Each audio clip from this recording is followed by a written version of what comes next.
Unboxing tayo guys. Nag-order ako sa Shopee ng online lamesa.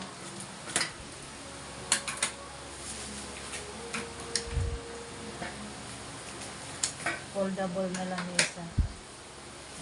Yan. Gagamitin ko kasi ito sa ano ko, sa B8 at saka sa microphone. Ayan. Ito po yung paa. Titingnan natin kung walang damage. O kaya ito. Yan po yung paa. Yeah. Ito po yung pinaka-table. Nakarap din silang bubble wrap. Naka-bubble wrap din. Tingnan natin kung walang gasgas.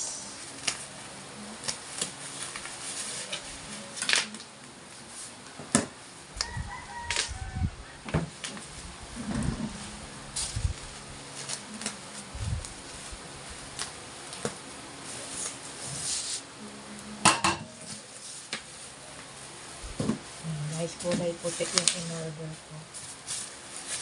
Kulay white na table. Maliit lang po, 40 by 80 ang sukat.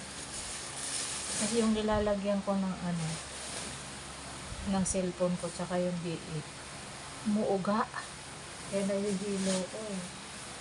Okay tayo, paano kaya ito dito, assemble? Sa ano niya, ipapatong lang. Wala siyang marking kung saan siya ilalagay. Walang marking. Paano ba ito? Wala man lang instruction kung paano gawin. Ayan, ito guys. Ayan, mga bubble wrap.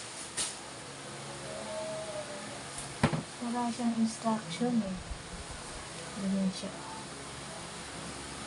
Eksakto lang ganyan yung B8, yung microphone, tapos dalawang cellphone. Ano naman kaya ang durability nito? Ito, may matalas. Try natin, tandal muna. Pag-aralan natin yung paa. Nakakabit pa dito guys. Kaya ito nakapinapatong lang talaga yung table dapat nakadikit. Kaya ko lang din po 700 guys. Alikabok.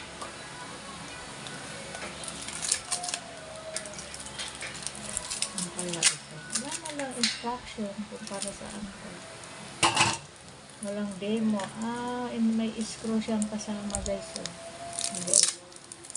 Baka ini-screw siya sa ilalim. May screw siyang kasama. Ito siguro yung pinapatungan sa ibabaw.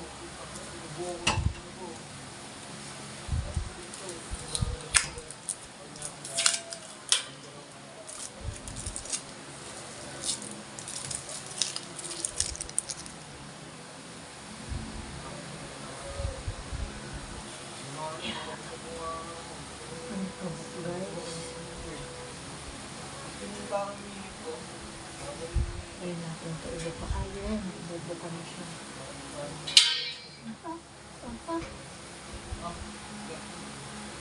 Pa-screen ba ito? Ano ba siya ibubuka ko yun?